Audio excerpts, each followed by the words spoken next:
Halo sahabat akustik, welcome back to Acoustic Channel, di mana belajar musik itu mudah.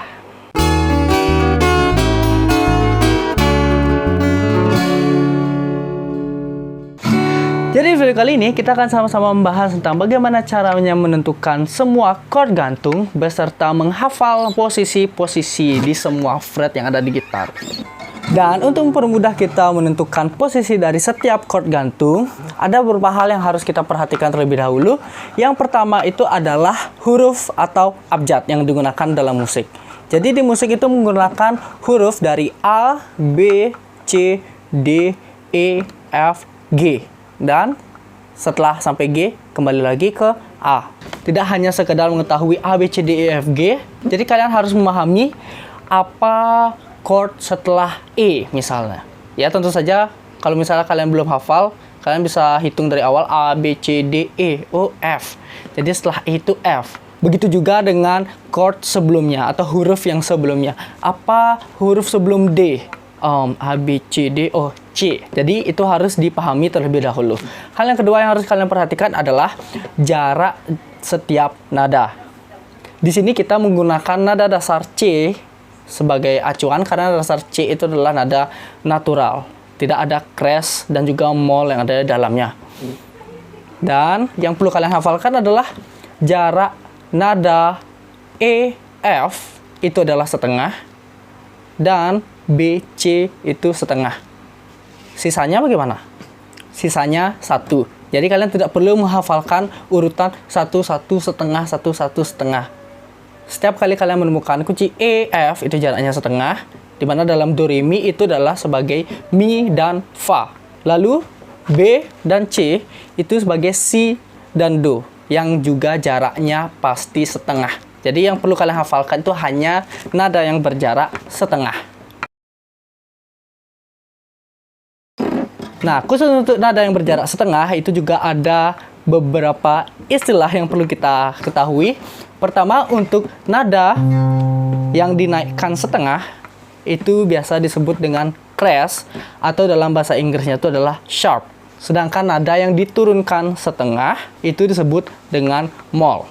Misalnya, dari C saya naikkan setengah. Nah, ini jaraknya setengah. Ini bisa disebut dengan C crash. Atau misalnya di sini G. Nada G ini saya turunkan setengah. Nah, di sini setengah. Itu disebut dengan G mol atau G flat kalau dalam bahasa Inggris ya. Dan setelah kalian memahami hal tersebut, kita langsung terapkan pada gitar. Dan seperti yang kita ketahui, gitar itu memiliki 6 senar. Senar 1, senar 2, senar 3, senar 4, senar 5, senar 6. Untuk menentukan chord palang ataupun chord gantung, kita hanya menggunakan bass line sebagai acuan. Di mana bass line itu adalah senar 4, senar 5, dan senar 6. Untuk teman-teman yang belum tahu, senar 4 itu nadanya D. Mungkin ini perlu sedikit penghafalan ya. Senar 4 itu D, lalu senar 5 itu A, dan terakhir senar paling atas, senar 6 itu adalah E. Dan tentu saja ketiga chord itu akan kita jadikan acuan untuk menemukan bentuk-bentuk chord yang lainnya. Dalam bentuk mayor, minor, maupun yang lainnya. Kita mulai dari bentuk D. Oke, yang pertama untuk bentuk D. Bentuk kunci D. Jadi kunci D ini seperti ini ya. Tapi sebenarnya bentuk dari kunci D itu adalah seperti ini. Jadi ada tambahan jari satu itu menekan di bagian nut. Tapi karena sudah ada nut di sini yang putih ini, jadi kita tidak perlu menekannya lagi. Oke, untuk bentuk D, seperti yang saya bilang tadi, kita harus tahu apa sih huruf setelah D. Huruf setelah D itu A, B, C, D, E kan, dan jarak D ke E itu adalah 1. Jadi kalian hanya perlu menggeser dengan dari posisi seperti ini ya, geser 1 menjadi, nah ini kunci E. Selanjutnya setelah E itu adalah F. Dan ingat, jarak E ke F itu adalah setengah. Jadi tinggal geser setengah. Ini F. Setelah F, G. pindah 1 jadinya G. Begitu seterusnya, setelah G itu A, lalu setelah A itu B, dan setelah B itu C. Ingat B, C itu jaraknya setengah, jadi kita hanya geser setengah. Dan hal ini juga berlaku pada bentuk D minor. Jadi D minor itu bentuknya seperti ini. Tapi sama seperti halnya D mayor tadi, D yang biasa tadi, harusnya kita tekan di sini. Tapi karena ada nut, ya kita tidak perlu menekannya. Dan lanjut ke setelah D minor ada E minor, dan kita perlu menekan di bass line nomor 4 fret kedua. Ini E minor. Jadi suaranya sama, relatif sama. Notasinya pasti sama sih. Lalu setelah E minor kita punya F minor. Ini G minor. Yang perlu kalian perhatikan hanya bass line. Di sini G, setelah D, E, F, G, lalu A. Dan bentuk seperti D minor. Seperti ini. Ini A minor. Lanjut B minor, B ke C jaraknya setengah, jadinya ini C minor yang terakhir.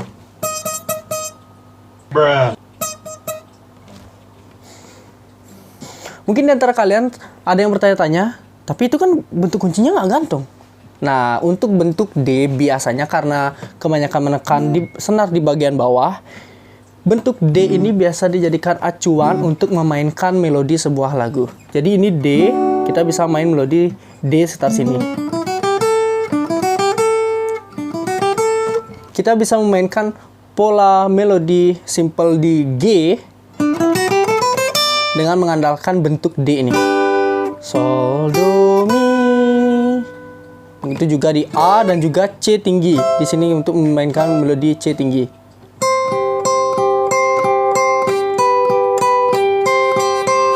Jadi suaranya pasti C. Oke, itu untuk bentuk D. Sekarang kita lanjut ke bentuk A.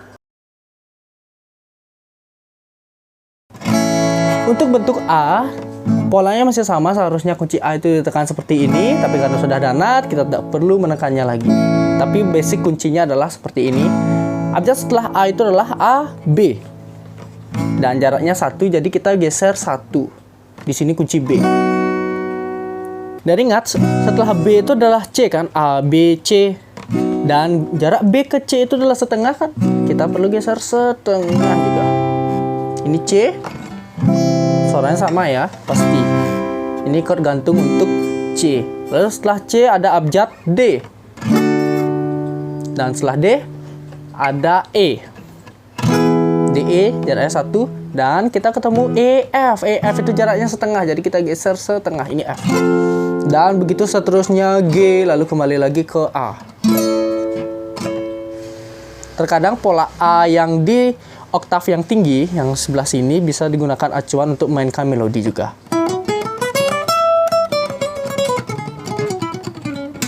Dan hal yang sama berlaku pada bentuk kunci A minor. Ini bentuk A minor, harusnya seperti ini ya, biasanya seperti ini ya. Tapi kita tekan menggunakan kelingking dan dibantu dengan palang di jari 1, di nut. Masih sama ya konsepnya. Setelah A itu ada B minor. Jaraknya 1, berarti posisi B minor itu adalah sebelah sini. Ini B minor. Tentu untuk selanjutnya setelah B jaraknya ke C itu jaraknya setengah, ini C minor, lalu kita punya D minor. Setelah D itu ada huruf E. Setelah huruf E A B C D E F itu jaraknya setengah, jadinya kita geser setengah. F minor, lalu G minor dan seterusnya. Sebenarnya bisa sampai sini sih. Oke, itu untuk kunci A beserta chord, semua chord gantung yang ada di bass line A. Lanjut ke senar E atau kunci E.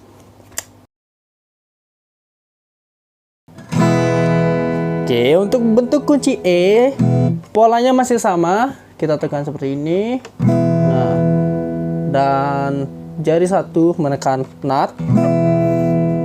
Abjad setelah E itu adalah F. Dan jarak mereka berdua itu adalah setengah, jadi kita geser setengah. Nah, ini kunci F. Mungkin di antara kalian tidak asing dengan chord F ini. Ya, ini kunci F. Dan setelah F itu ada huruf G kan, A, B, C, D, E, F, G. Dan jaraknya 1. Kalian hanya perlu menggesernya 1. Di sini kunci G. Selanjutnya setelah G, kembali lagi ke A. Setelah A ada B. Dan setelah B ada C yang jaraknya setengah. Ingat, BC jaraknya setengah. Setelah C itu adalah D. Dan diakhiri dengan E. Lagi. Nah, dan mungkin dari beberapa teman-teman ada yang menanyakan apa sih fungsi titik putih yang ada di setiap fret ini? Kenapa posisinya harus di sini? Sebenarnya biasanya dimulai dari fret 3. Kalau hitung ini fret 1, ini fret 2, ini fret 3. Biasanya start dari sini. Ya, itu juga tergantung gitarnya ya. Jadi fungsinya adalah untuk menentukan setiap chord yang saya sebutkan tadi. Misalnya, untuk menemukan kunci G itu di fret 3. Bass line-nya yang ke-6 ya, bass line-nya paling atas, kunci G. Dan titik di fret 3 ini biasanya jadikan acuan. Jadinya kita coba untuk menghafalkan posisi kunci G gantung itu adalah di fret 3. Begitu juga misalnya di fret 7. Semua titik-titik ini berada di fret yang ganjil. 1, 3, 5, 7, 9. Ini G. Lalu, kalau misalnya kita bentuk kunci A, ini bentuk kunci A di fret ke-7. Nah, jadinya lebih cepat kita menghitung. 3, 5, 7. Tidak perlu menghitung 1, 2, 3, 4, 5, 6, 7. Seperti itu. Ini berarti kunci E. A, B, C, D, E. Ini kunci E. Dan fret yang paling spesial itu adalah fret 12. Dan biasanya diisi titik 2 seperti ini. Kenapa spesial? Karena setiap nada low string seperti ini di senar 6 yang bunyinya E, di fret 12 itu suaranya pasti E. E dengan oktav yang lebih tinggi tentunya. Lalu misalnya senar 5 itu suaranya A, fret 12 itu nadanya pasti A. Begitu juga fret 12 senar yang lainnya. Ini D tinggi. D dengan oktav yang lebih tinggi, G dengan G yang oktav lebih tinggi, B tinggi, E juga E yang lebih tinggi. Dan sangat mudah bagi kita untuk memainkan pola harmonik di fret 12. Oke, silakan untuk teman-teman yang sudah memahami konsep D, A, E, ketiga bentuk kunci ini, silakan dikembangkan dengan misalnya D7 ataupun D add 2 ataupun D E majeur 7. Itu bisa dikembangkan ke kunci yang lainnya. D E majeur 7, E majeur 7, F majeur 7 dan seterusnya. Dan satu hal lagi, ada chord alternatif yang bisa kita kembangkan menggunakan pola dari setiap bass line. Yang pertama itu adalah bentuk kunci F. Kunci F ini kalau misalnya kita persingkat, itu bisa bentuknya seperti ini. Nah, ini kunci F. Dan yang bass line yang kita jadikan patokan itu adalah senar 4. Ini F. Tentu kalian harus ingat setelah F itu apa? Setelah F, G. Jadi ini kunci G. Dan seterusnya polanya ini A, dan ini B ke C jaraknya setengah, ini C, lalu C ke D itu 1, lanjut sampai fret 12 dan sampai seterusnya. Oke, itu untuk bentuk F. Yang kedua itu adalah bentuk C. Bentuk kunci C itu seharusnya seperti ini. Ya, biasa karena sudah ada nut yang bagian putih yang ada di gitar, jadi kita tidak perlu untuk menekannya lagi. Tapi untuk menemukan chord yang lainnya yang bentuknya sama seperti ini, kita perlu menekan dengan jari satu ini. Misalnya, dari kunci C, setelah kunci C itu adalah huruf D. Jadi, kunci D itu posisinya di sini. Nah, ini juga kunci D.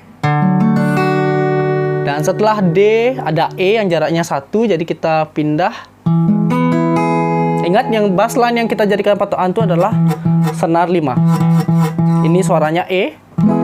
Nah, bentuknya seperti ini. Setelah E itu F, jaraknya setengah. F, G. Setelah G itu A, dan seterusnya. Oke, untuk bentuk chord alternatif yang ketiga itu adalah chord G. Dan seperti yang kita tahu, bentuk chord G itu adalah seperti ini kan. Tapi seharusnya kita perlu menekan bagian nut dengan jari satu seperti ini. Jadi, untuk menemukan chord selanjutnya, setelah G itu ada A kan. Kita hanya perlu memajukan satu, G ke A itu satu, jadi bentuk chord A bisa seperti ini. Jadi ini prinsipnya masih berbentuk G. Dan lanjut setelah A itu ada abjad B.